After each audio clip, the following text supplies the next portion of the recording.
After almost a year of waiting, the most competitive and the most difficult path of Exile event is finally back. And boy, it is a treat this time around. This is undisputedly the hardest Gauntlet we have ever had. That said, it feels just possible to bait us all into trying to clear it. Misery Gauntlet is the 10th edition of the hardest challenge this game has to offer and starts on February 2nd. It's created by Zizarin and his team in collaboration with Shopify Rebellion. In case you somehow randomly stumbled upon this video without knowing what Gauntlet is, let me quickly explain the event. Players compete in hardcore SSF environment with one goal in mind, and that's to kill as many bosses as possible in 10 days, including stuff like all release feared or uber bosses. This would be hard enough in the normal game, but Gauntlet has a twist on it. There are additional private league modifiers that turn PoE from an ARPG into a horror survival game.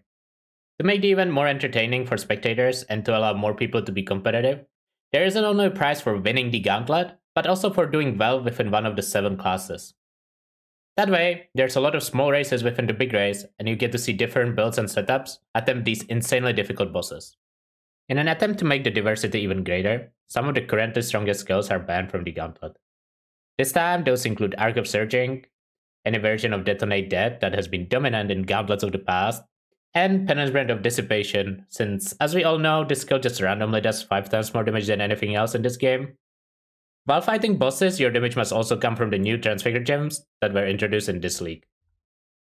It's important to know that everyone can participate in a Gauntlet just by logging into PoE and creating a character when the event goes live. There are raffle prizes for reaching certain level thresholds, and with how difficult this Gauntlet is, your chances of winning are gonna be quite high if you manage to reach one of the thresholds. If you end up dying, you shouldn't feel bad about it. As mentioned before, this Gauntlet is more difficult than any Gauntlets in the past, by quite a large margin. And we are all expecting to die over and over. You can always just go again, and if you don't feel like it, you can follow the event by watching some of the best players to tackle this challenge on Twitch. Speaking of the best players, the ones to watch out for are definitely the 2 big favorites. Ben, who is not only the current reigning champion after winning in Sanctum League, but he has also won 4 other Gauntlets in the past. That's right! He won more than half of the Gauntlets that happened so far, and is considered the best PoE player by many. G. Oh man. This one felt really good. This one felt really good.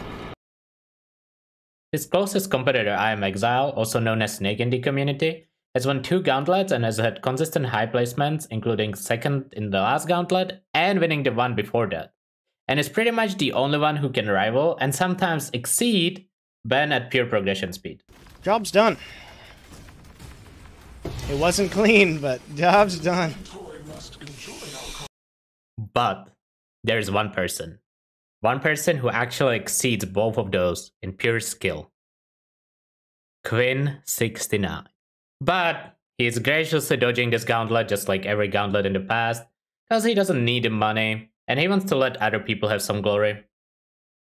There are only 2 other players who have ever gotten rank 1 overall in a Gauntlet before.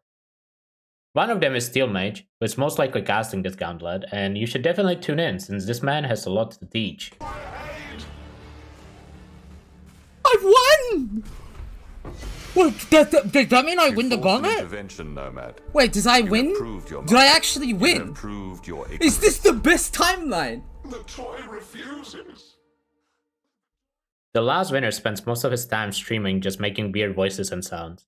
But when the Gauntlet time comes, Alkaiser shows up and delivers a consistent performance every time. I actually did it. Okay. That was like the shittiest Uber Elder I've ever done. I should probably practice next time. A lot of the prominent streamers in PoE have also regularly competed in Gauntlets and managed to win their class multiple times. This includes the main man behind the event, Zizarin, the Bama expert Rice QT, who you should definitely check out if you want to see how that build will perform in a Gauntlet, and Junkrown, who is probably searching through bug report forums right now, trying to find his next build because he doesn't know what to play at. I would also like to shine some light on people that are well known in the community, but might not be as familiar in the eyes of the general public. FaZe finished 3rd last Gauntlet, and I think he is the fastest improving player that we have had in recent years. I'm excited to see how well he will perform this time around. If you are a Slayer believer, the stream you should follow is definitely Karn. This man lives and breathes Slayer, and will try to make it work no matter how many tries it takes. Business, simply business, man of many names and many builds. This man loves to cook, and I hope he can cook up something strong and unique for his Gauntlet, and deliver a solid performance as usual. There are also a lot of competitive players who don't stream their journey at all. I would like to highlight one person in specific, because I feel like you should pay attention to him on the ladder. SSS111 is in my opinion the best player to never win a Gauntlet before. He came really close in Arch Nemesis League, but maybe this Gauntlet is actually the Gauntlet where he manages to snag the victory finally. And if you want a completely different experience, and watch the journey of someone's first Gauntlet, I was told some of the Diablo streamers who switched to PoE recently might try out the event as well. So be sure to check out both Rax and DM if they load it up. Last, but certainly not least, if you are looking for something truly bizarre, there's a cat that occasionally streams PoE. So if you want to see the Gauntlet being attempted by someone using paws instead of hands, visit the animal shelter at twitch.tv/Rutu. I'm sorry I couldn't mention everyone, but honestly, just opening the Twitch PoE section when the Gauntlet starts will give you plenty of options to choose from, including myself. I would like to encourage every PoE streamer and player to try the Gauntlet out. It can be a very painful but satisfying experience, and it makes you appreciate the people who make it far even more.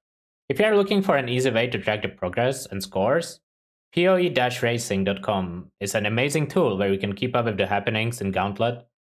Just go there, select the Gauntlet event, and you can check everyone's progress and characters in a matter of seconds.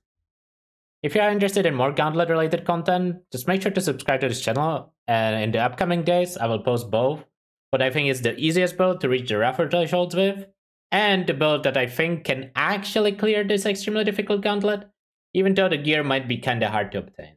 I'm also considering doing quick 10 to 15 minute recaps at the start of each day in Gauntlet, where I analyze the builds of people at the top of the ladder, people doing interesting stuff, and looking at the rip clips, seeing if they could have been prevented or why did they happen. Please let me know if this is something you would like to see, since I would have to take some time off from my own gameplay, but I would like to make it as easy as possible for people to follow Gauntlet, as I believe this event is truly one of the best PoE content out there.